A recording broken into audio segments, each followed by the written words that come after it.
Real quickly, Brian Tentinger, one of our forecasters at the forecast office, helped me put a lot of this material together, so I have to recognize him. And he may actually be giving the talk up at Wolf Creek next month if we can manage to free him up from our short staffing situation, but he wasn't able to make it because he's got to be into work at 10 p.m. for the midnight shift tonight.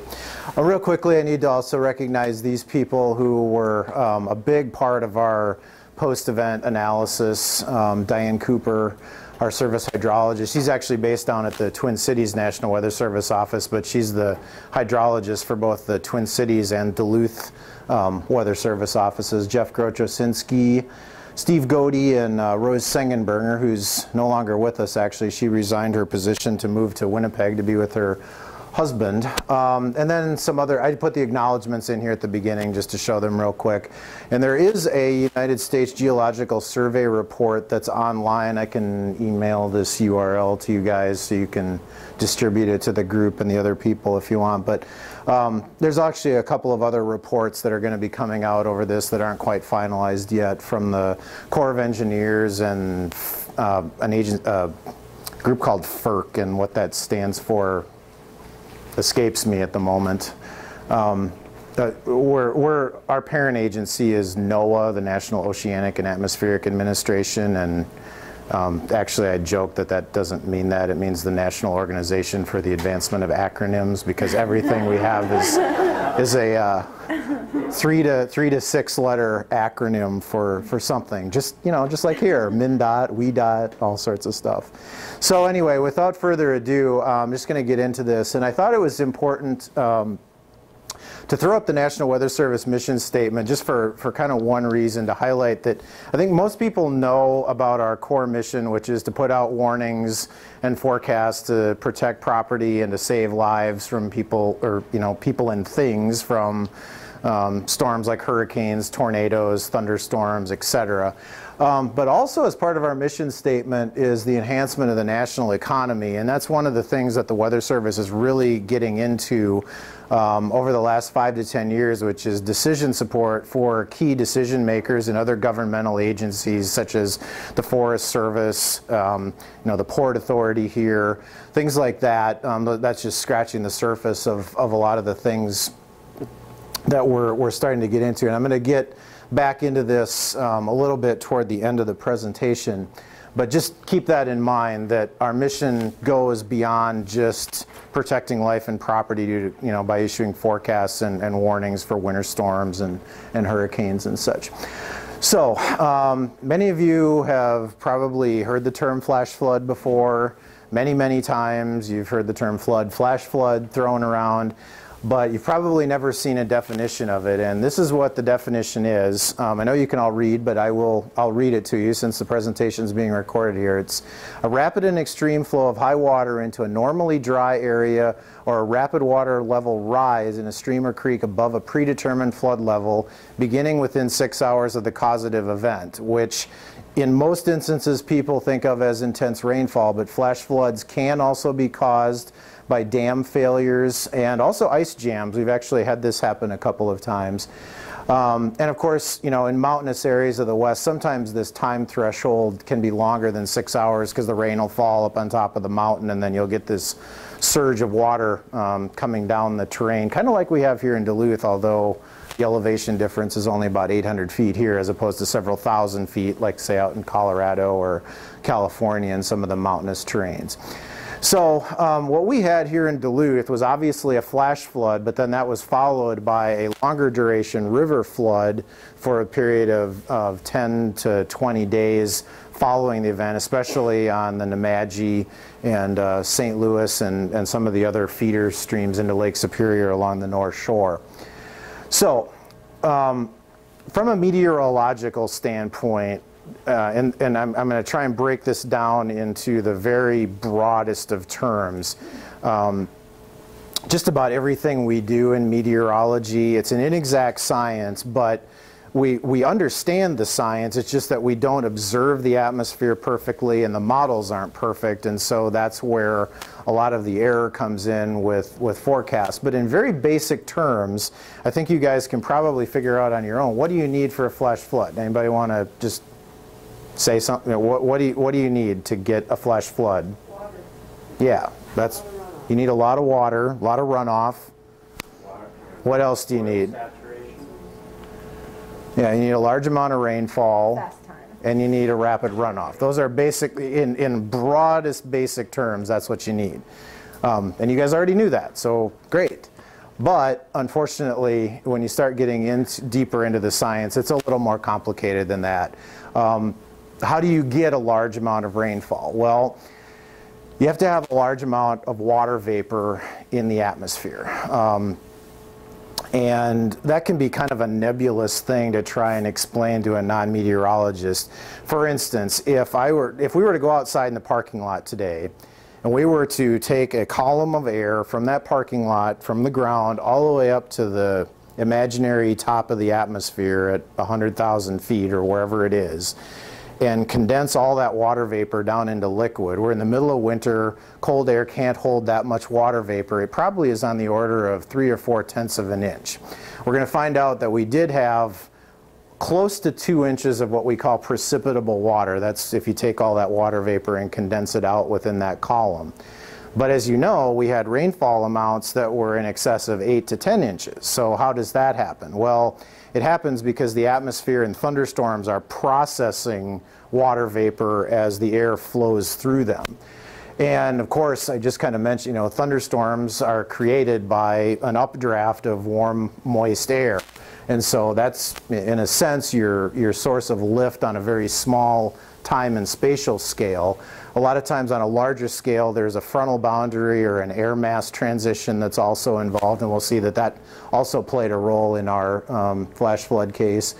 And then this is actually one of the biggest keys, is that not only do you need a lot of water vapor and intense rainfall rates, but you need that to persist over the same geographic location for a fairly significant amount of time.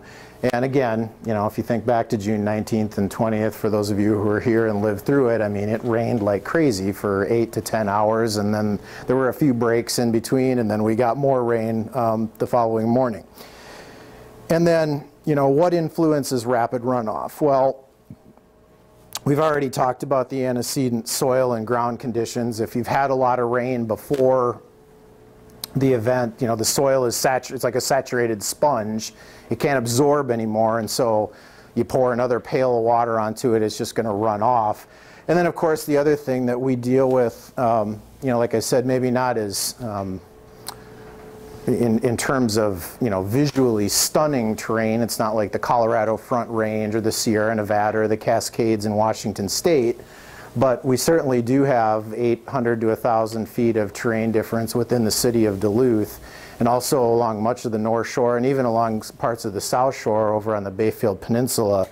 And of course, whenever you have terrain, you have that minus 9.8 meters per second squared, we call gravity, that works in your favor to really accentuate things. So, with that, let's dig into the Duluth flood just a little bit here. And again, any one of these topics, if I was talking at a meteorological conference, I could probably talk about just the meteorological aspects of this alone for a half hour to 45 minutes. I'm going to try and condense that down to a pretty short time for you. You guys already probably know this, but the area in yellow there, that is the area that was really pounded by the heavy rainfall. Most of the maps that I'm going to be showing you are kind of zoomed in on this area of northwest Wisconsin and central and northeastern Minnesota. So just a broad overview of the event. On the order of 6 to 10 inches of rain in less than 24 hours. And there probably were some locations up here between Duluth and Two Harbors that got on the order of 11 to 12 inches during that time. And of course that resulted in severe flash flooding just about region-wide, and then followed by record river flooding on the Mississippi, Big Sandy Lake in northern Aiken County, the St. Louis River, and Imagine Knife River. One thing I want to point out here, we'll get back to these graphs in a little bit, but as bad as this event was, it probably could have been much, much worse, because about a third of this water, this is rainfall estimates from radar. We don't have any rain gauges out over Lake Superior, but about a third of the water from that event just fell directly into the lake and didn't really affect anybody. So had Lake Superior not been there and that was land and developed, the impacts would have been even more severe than they already were. Here's a little bit different view, and this is probably based on some of the rain gauge reports that we were able to dig up after the event, probably about the closest to ground truth that I can probably dig up. This is from the Minnesota State Climatology Office in cooperation with the Department of Natural Resources. But you can see, I mean, there's just this huge area in the dark blue that's greater than 7 inches. And one of the media questions that well, before I get into that, let me just talk a little bit more about kind of the overview of the event. I'll get back to that in a second. So we had no direct fatalities. It was the Proctor that was playing near the drainage culvert and I'm not sure how they managed to get a hold of him and save him, but somehow they miraculously did. Estimated $80 to $100 million in infrastructure damage. I've got 2 yellow stars by that because I would argue that we're not really going to know the true total economic cost of this for probably a decade. And that's going to be something for sociologists and economists to really figure out. I mean, it's pretty easy to, attach a dollar amount to rebuild a road or a street or drainage culverts. It's another thing to talk about all the opportunity lost by people who didn't come here during the summer to drive our tourism business that we'll never know about. And then, of course, there's other business aspects where railroads and the port was also impacted. I'm going to talk about that. Most of the railroads and the ports and the docks are owned by private companies, and they're not going to divulge that information. They don't want their competitors to know how much their insurance company had to pay them for their losses or what their economic opportunity cost loss was because their dock was inaccessible for 9 days. So I think this is going to be closer to this is my personal opinion, not representing the Weather Service.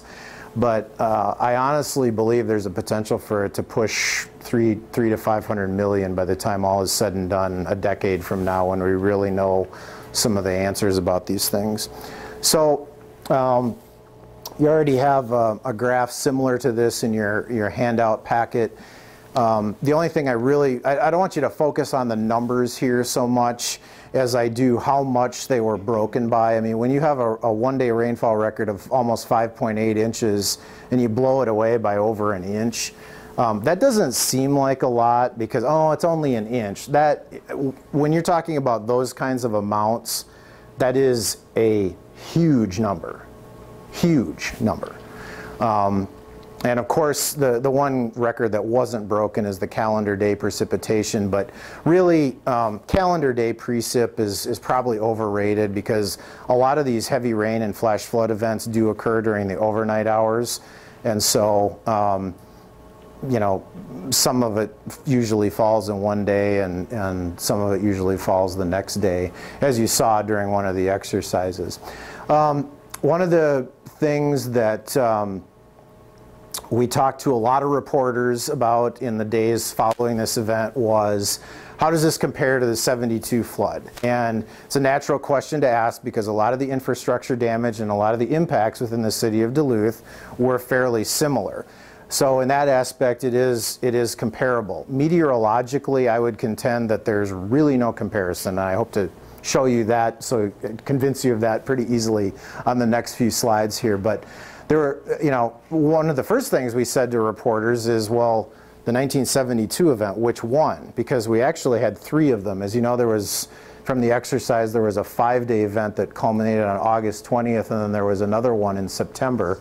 But city of Duluth is kind of right here in both of these images, and you can see there's 5 to 5.5 inches of rain over a fairly small area, Proctor up to the hill in Duluth, and then the August event was more concentrated on the east side of town and downtown as opposed to Proctor.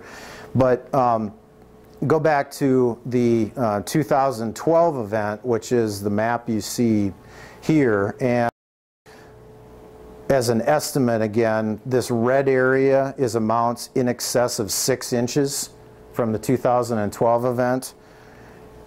There's the September 20th, 1972 event, and those are amounts in excess of 3 inches. And then those are amounts in excess of 5 inches, and then the 820 event, those are amounts in excess of 3 inches.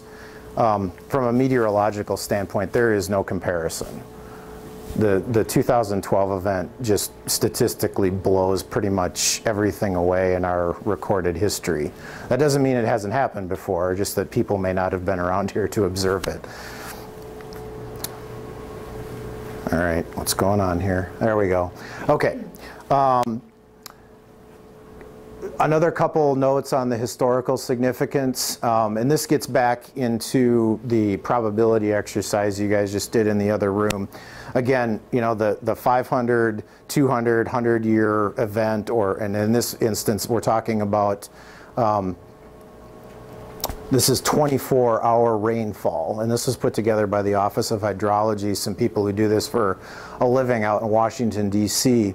And basically, anywhere in this semi-dark blue area, we're talking about a 200 to a 500-year event. So in other words, about a 0.5 to 0.2% probability of that event happening in any given year, and then a 0.2 or less probability of that happening around the Twin Ports up to Two Harbors. So you guys lived through a very, very historically big event in terms of the amount of rainfall that we got in a 24-hour period. Now again, this is not the expected return period. This could happen again this summer. I hope it doesn't. I hope never have to work. I hope I never have to work an event like this before or again, or live through it, because it's one thing when you're in the office kind of looking at the radar and you're issuing warnings for somewhere else. It's another thing when it's happening right where you live, and not only is your house and your family affected, but all of your coworkers are too, and you still have a mission to do, and you have to keep people try and focus on their jobs at the same time they're worrying about their family and their loved ones being safe. So very, very challenging event, not only from a scientific standpoint, but also from a human factors standpoint within the office. How am I doing on time? You're at 20. Okay, I think we're doing all right. Thank you.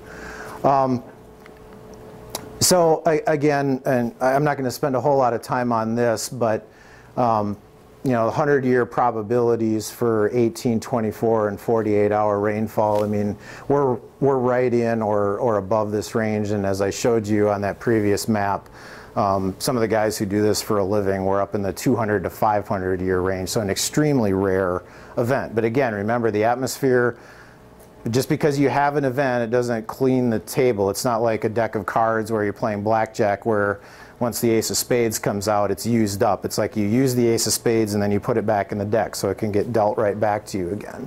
Kind of like video poker, if you ever play that. The whole deck gets used every new hand. And then Brian put this graph together just to kind of show you a distribution of, now again, this is daily precipitation, so it's midnight to midnight, so some of these events that cross the midnight hour aren't going to show up, but I think a lot of the big events do actually show up on, you know, here's the 1972 events. There was the one-day record back in 1909. This will be in the presentation, so you can send that out if need be.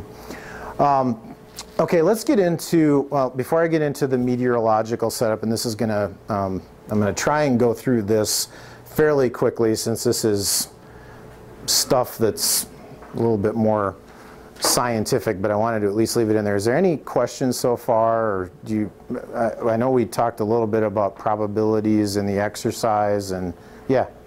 You had mentioned, you know, there's always a likelihood that it could happen again this summer. Mm-hmm. What is the National Weather Service taking with that? What are your thoughts on the snowfall even The answer is we don't know. I mean, an event like this is so driven by small spatial and temporal processes in the atmosphere that, I mean, it literally is like rolling a dice. Now, you know, if you were to talk to me 72 hours before an event and I was looking at a model and I could see these ingredients that we're going to talk about coming together, I could maybe give you a little bit different of an answer. But standing here right now in the room, I mean, it's really anybody's guess. The one thing I could say about the snow melt is that there's probably going to be another pretty big flood on the Red River of the North in Fargo and Grand Forks this year. That's where my family's from. Yeah. And that's what my dad's a farmer right now. Right. I mean, in place and now we're organized. Yeah, I mean, we are potentially, you know, I was just looking at the computer models, a little bit off topic here, but, you know, throughout the next 10 days, it doesn't look like we're really, in fact, we've got another chance of maybe 3 to 5 inches of snow here in Duluth on Friday night. And it doesn't look like it's going to warm up anytime in the next week, maybe toward the end of the 7 to 10 day period. But by then, you're March 21st, 22nd. I mean, you think about the last couple of years, we were in the mid 70s here with hardly any snow left on the ground. So the longer this 2 to 3 feet of snow persists on the ground into late March and early April, the better the chance is that we're going to get a sudden warm up or a big spring storm that, you know, not only is it raining and windy and 40 degrees, but all that snow is also melting with, you know, maybe an inch of rain, and that's what really gets spring flooding going. But that's a different, good question, but that's a different process than the heavy rain and the flash flooding that we're talking about. Anything else real quick? Otherwise I should, yeah. I know you said that you go by the 24-hour events. How do you, what's the difference between where you start a 24-hour count and the day? I know you said day is maybe midnight. Yeah, well really we get observations every hour from our stations, and so if an event starts at 10 p.m. we just look at the hourly rainfall total from say 10 p.m. until the event ends at maybe 8 or 9 a.m. Okay, I'm going to move on real quick. Meteorologists tend to look at the atmosphere, you know, when you take a commercial flight, you tend to think of, oh, I'm flying at 35,000 feet. To a meteorologist, that's like 200 millibars. As you know, pressure decreases as you go higher up in the atmosphere. When you fly in a plane, they have to pressurize the cabin. Or if you climb Mount Everest, you have to take an oxygen tank because you wouldn't be able to breathe up there. But there are important meteorological processes going on. This is 200 millibars, about 30,000 feet. And this, uh-oh, my battery died. Oh, I've got one. Maybe somebody could just advance the slides. Oh. I think it's a AAA, yeah. I'll advance. Are you ready to advance? It's 2 AAAs, yeah. Well, I can use the laser pointer. Do you want to see if you can find some batteries? I'll just leave it up here because it looks like Katie went to go. Thank you. I'll borrow this. This ribbon of blue you see here is wind speeds in excess of roughly 100 knots, and so that's what you call the jet stream. And this is a typical upper level pattern for a flash flood. A lot of flash floods happen just on the equatorward side of the jet stream here. Can you go ahead, one? Now going down to about 500 millibars, which is roughly 18,000 feet above the ground, you see a very similar pattern. Go ahead, one more. 850 millibars, this is about 5,000 feet above the ground, and these green lines here are indicative of moisture, and you can see these blue short lines are called wind barbs, and you have winds blowing out of the south at 30 to 50 miles per hour from the Gulf of Mexico. And so you've basically got this long stream of moisture at 5,000 feet above the surface that originates in the subtropics down over the Gulf of Mexico and northwestern Caribbean Sea. Classic setup for very high moisture transport into the upper Midwest. Go ahead, one more. And this is at the surface, and again you can see there's this, the blue H here is high pressure, air flows clockwise around high pressure, so you're getting this trajectory from the Gulf of Mexico and Northwest Caribbean. And again, remember I said a source of lift is necessary to get thunderstorms going. there's a frontal boundary that is basically stationary from about Sioux Falls to St. Cloud to just south of Duluth. And it's very classic that a lot of flash floods tend to happen just on the poleward side or the cool side of stationary fronts. So you can go ahead. I'm not going to spend a whole lot of time on this. Go ahead one more, Nadine, if you don't mind. This is the Minneapolis sounding.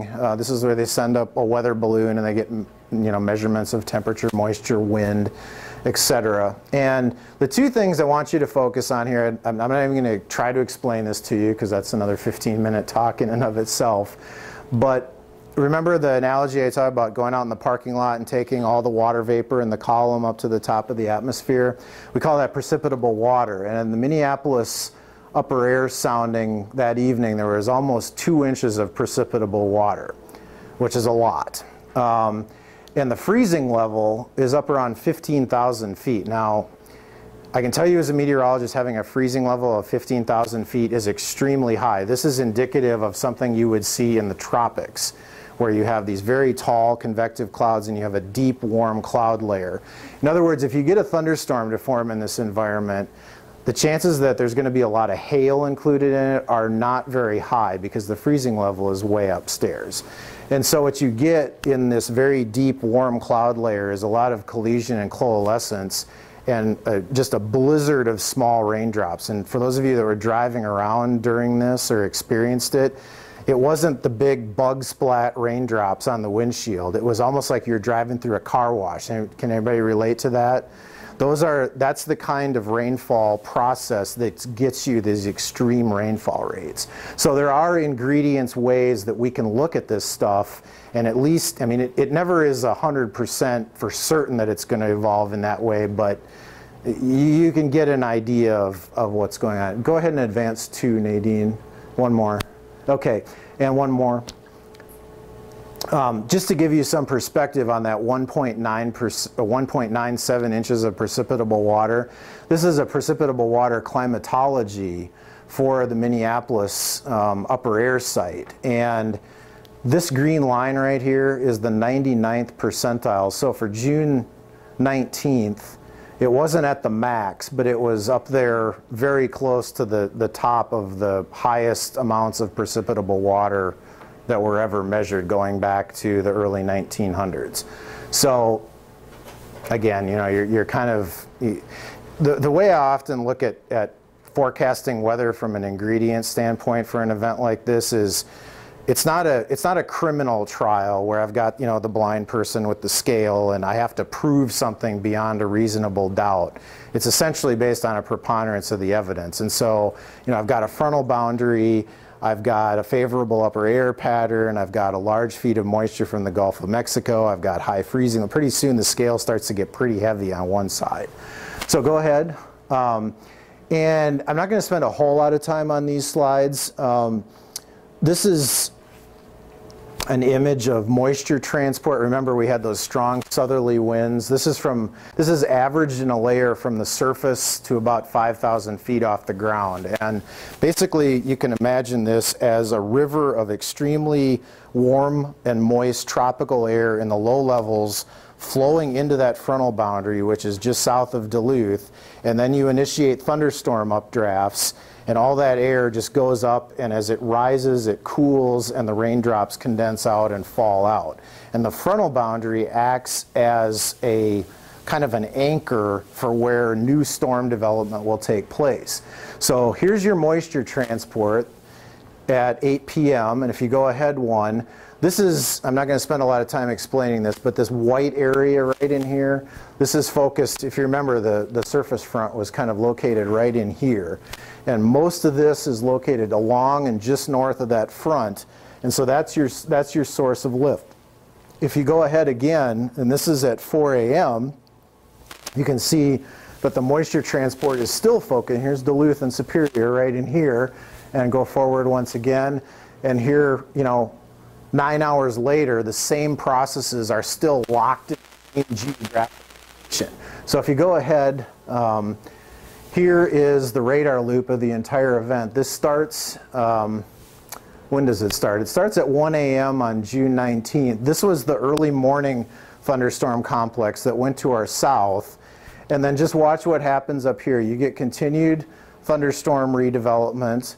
We had some hail with that storm, some hail with this storm, and we had baseball-sized hail in Silver Bay, and that was basically it for the hail, and then here comes the deluge. By the way, that's only 8 p.m. And it just goes on and on. And then finally, the next day, that trough out to the west and the disturbance in the front gives the front a kick to the east, and you get this one last squall line that develops midday, and it finally shuts off. I'll let that play through one more time. So here's the early morning thunderstorm complex. We got a little bit of rain, maybe 1/10 of an inch or so with that here in Duluth. Not that big of a deal. Again, the surface front is kind of lying right in here, so you can see all of the thunderstorm activity is along and just north of where the surface front is. You can actually see the surface front in the radar data right in here. But pretty incredible event. So if you go ahead one more for me, thank you. Here's the same thing except with moisture transport and the surface front and the thunderstorm outflow boundaries drawn in, and you can see that all, again, like as I was trying to say on the last slide, all the thunderstorm activity is focused along and just north of where the surface front is. The other thing that's kind of interesting is a lot of people think of heavy rainfall events as being oppressively hot and humid. It really wasn't. It was in the low to mid 60s pretty much all night here, and that's because we're north of the frontal boundary. How am I doing on time, Katie? Great, just after 30. Okay. I got to get a move on here. All right, let's go ahead. And of course, you know, it's one thing to put all these ingredients together and think about how you're going to get a heavy rainfall event. That's the meteorology of it. Then you throw on top of it the complicating factor of our unique geography. And I guess I'll throw one other thing in here that Nadine did hit on just a little bit in the exercise. If you remember, we had a 4 to 5 inch rainfall event over Memorial Day weekend.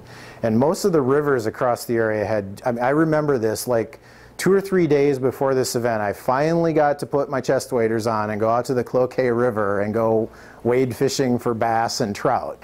Well, lasted all of like one time, because then I wasn't out there again until late July, and then all the fish were in different places than they were before, so it was very frustrating. But anyway, so go ahead one. As you know, basically within 1 mile, I'll tell you what, Nadine, why don't I stand back here? Okay. That's okay. It just, if this is being recorded, it's going to be really annoying for me to say, go ahead, go ahead, go ahead all the time. You're doing a fine job. I just think it'll flow a little smoother this way.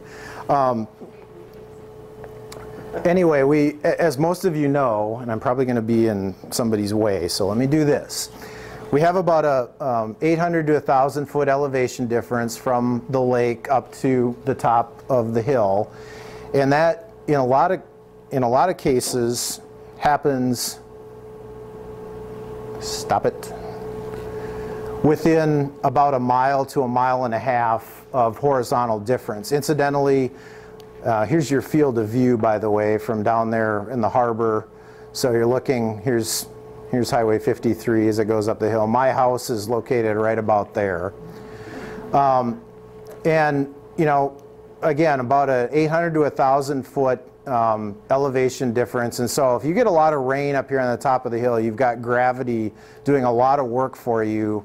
In addition to having the volume of water, you've also got the speed of flow as it comes down the hill. And incidentally, the Duluth Zoo is located about right here. We'll get back to that at the end.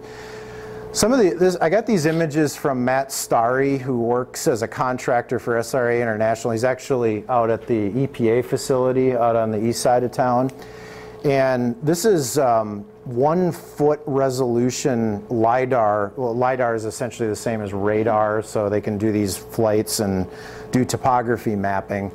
And you can see the steep slope here. Fond du Lac is somewhere right in here.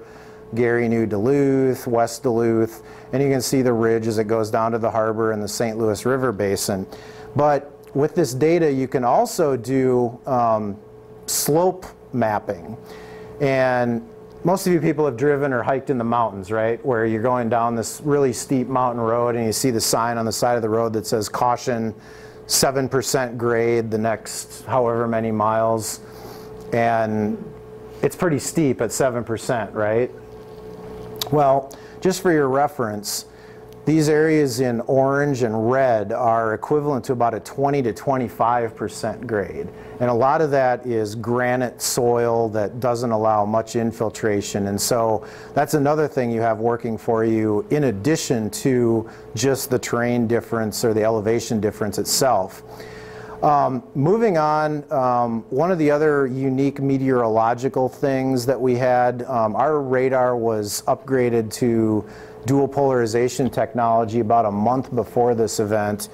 And real quickly, in a nutshell, here's what dual polarization is. As raindrops get bigger, they tend to fall more like hamburger buns than they do like spheres because of the air resistance. And so in the past, radar energy, when it's been transmitted, has always been polarized in the horizontal direction. Dual-pol, as the phrase implies, is that we now have polarization pulses in the horizontal and also in the vertical. And so you can sample that reflectivity or that power return difference between the horizontal and the vertical and get some idea of what your raindrop size or your if hail is involved, your hydrometeor distribution size. Basically, in a nutshell, without going into a very long dissertation about what this means, this is the standard thing that you would see on the television news. The oranges, reds, greens, blues, whatever. Anything in the yellow, orange, and red is very heavy precipitation. Correlation coefficient, since essentially this is all that deep blue, blood red color, that's basically telling me that this is all one precipitation that's very similar size and shape, and in this case it's all rain. ZDR is telling me something about those raindrops, and in this case ZDR, anything in the aqua or the blue, means I have very small droplets. And again, for those of you driving around that night, there was just this blizzard of small rain droplets. And so this is some technology that really helped us key in on the rainfall rates that we were experiencing during this event. And this is precipitation estimates from the radar from the dual polarization. This is what we had before.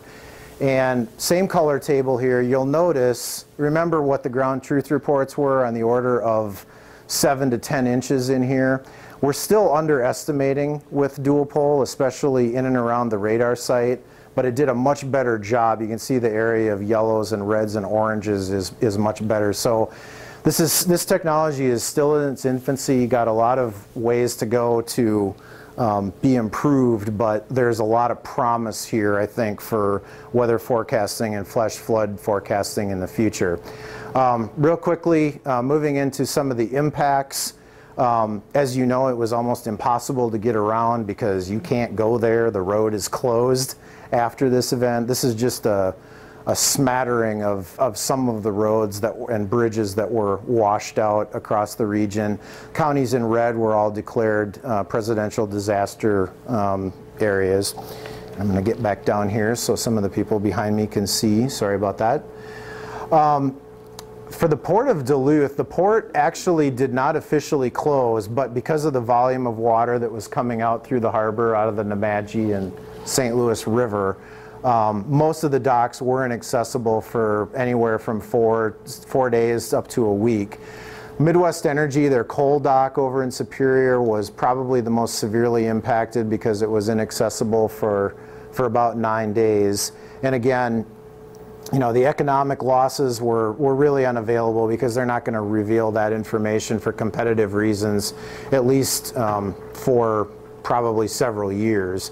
Although you can get some estimate of that. I mean, they usually fill up 2 ships per day to send down to their customers down in the Detroit area. Detroit Edison is one of their biggest customers. So if you need to cut in front, go ahead. Thanks for coming. Yeah, that's coal, low carbon emission coal from the mines in Wyoming. As you can see, the port did not close. The bridge is up here, and there's actually a small ship coming in.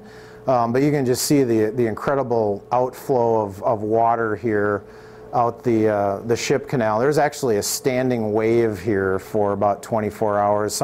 I wasn't able to find a picture of it, but I know there was a video posted on YouTube. I wasn't able to find it. And then here's what it looks like from a polar orbiting satellite. This is June 24th, so about 5 days after the event. And all of this brown here is floodwaters that's washed into Lake Superior and sediment. You can just see how brown the St. Louis River is, and then here's the outflow from the Nemadji. One of the other, again, getting back to that economic part of our mission statement, and this is kind of I mean, most of you people are from around here, so you know that, here's where the Iron Range is, this is where the mines are. So you have to get the iron ore from the mines via the rails down to the ports in Duluth, Superior, two harbors, and actually also Silver Bay and Taconite Harbor, but that was north of the heavy rain area. What a lot of people, especially who aren't from here, don't realize is those trains are filled with limestone when they go back up to the iron mines. Because when they tumble the taconite pellets, they used to ship iron ore and iron ore pellets and limestone down to the mills, because limestone is an important process in the steel milling. Well, they found a way many years ago to integrate limestone into the pellets, and so basically they just ship pellets that are integrated with limestone and ship them down to the mills, and then it eliminates, it's a very much more economically efficient process for them. Well, the problem is that these rail lines were all severed because of washouts or questionable rail beds. And so, you're already shutting down, thank you, you're already shutting down the ports, but do you want to shut down, the process of mining ore and tumbling pellets, where then you're multiplying your economic impact? And so, what ended up happening, this is what some of the rail lines looked like after that event. What ended up happening, here's the road network, and here's Highway 2, Highway 53, US 169, Grand Rapids, Hibbing, Virginia, Babbitt, Mountain Iron. You ended up having to truck limestone from the big piles here at the port up to the mines. Also trying to avoid roads that were closed and washed out. So the bottom line here is 70, there's actually a typo there, that's one way, not round trip. So 70 to 130 miles one way from Duluth to the Iron Range. 4 to 6 truckloads, by the way, equals about one rail car. Several hundred trucks operating 24/7 for 4.5 days until the first rail line was able to be restored. Diesel fuel at $4 a gallon, plus driver hour limits and union overtime rules for all the people driving those trucks. This all adds up to mucho dinero for everybody involved in the process. So that's another one of the hidden economic impacts that we're not going to know, I don't think, for many years. So again, some of the challenges, I'm not going to spend a whole lot of time on this, other than to point out the fifth bullet here. As you know, there were a lot of places where water hadn't been before, where all of a sudden it was. And that's because we just got overland flooding. There was so much water that it essentially just turned into kind of a flowing lake. And this is where Miller Creek comes into the culvert. This is the west side of the mall parking lot. JCPenney is just off the screen right here. That's Target. That's the old Kmart, Best Buy. And there's the Grandma's that was flooded out. Here's some of the damage within the city of Duluth. This is Vermilion Street, I believe, up kind of on the east side there. Here's an example of that overland flooding where you just had a river flowing right through somebody's yards.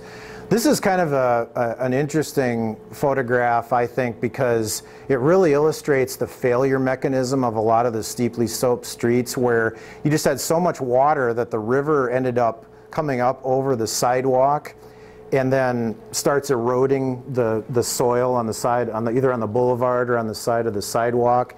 And then once it erodes underneath the curb, it's all over with, especially if this continues for 6 to 9 hours. And then, of course, we had the poor seal down at the Duluth Zoo who got washed out into Grand Avenue. These are some of the most famous pictures of the whole event, actually. This is the polar bear enclosure in the Duluth Zoo. The polar bear actually got out of the exhibit space. It did not get outside of the zoo grounds, however.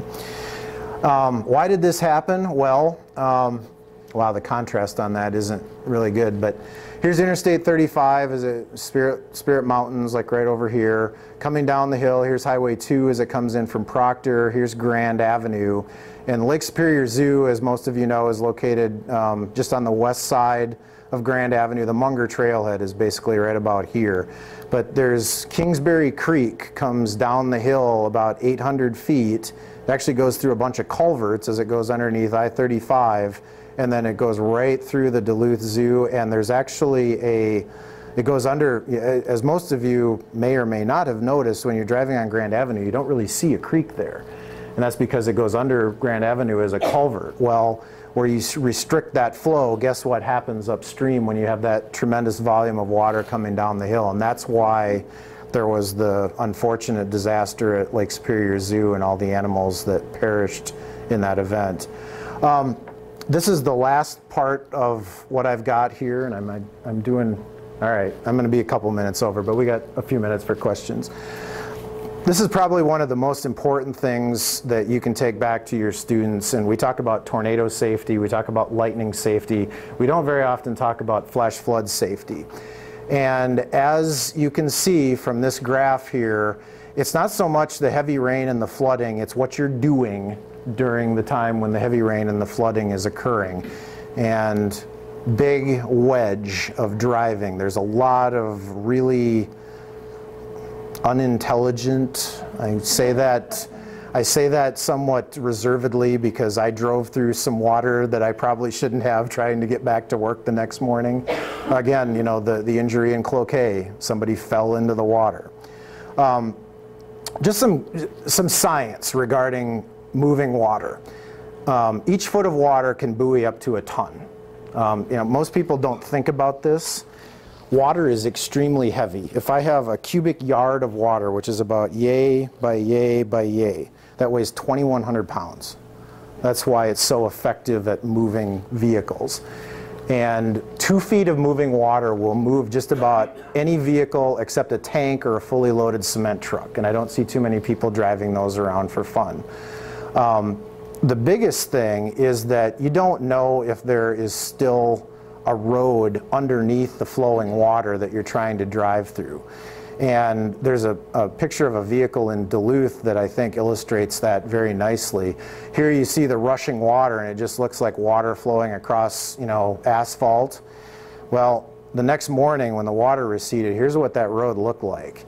And underneath all of that, there wasn't a road even there. This car had absolutely no hope of getting through that street. And then, here's some other examples. If you see something like this, you probably shouldn't be doing that because lurking underneath that water might be something like this. And once your car does something like this, then all of a sudden, not only are you in danger of losing your life, but then you've put first responders' lives at risk to come and get you as well. Here's another more dramatic example, and another one. These are actually pictures from, this is the entrance to Morgan Park down in West Duluth during the peak of the event. So there's a website here, and I can send this to you, Katie and Nadine, that you can, I know it'll be in the PowerPoint presentation, but basically the idea is turn around, don't drown. And I know that there were a lot of people in Duluth that next morning that were trying desperately to get to work and driving through areas where they probably shouldn't have been, and I'll admit I was one of them because I needed to get back to the office.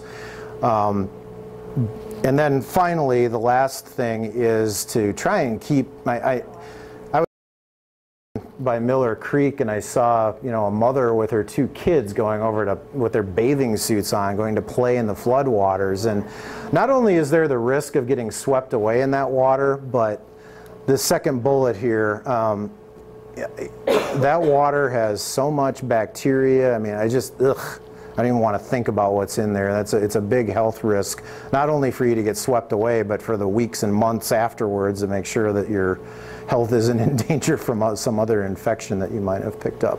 So anyway, that's all I have. I think we've got 5 or 10 minutes for questions.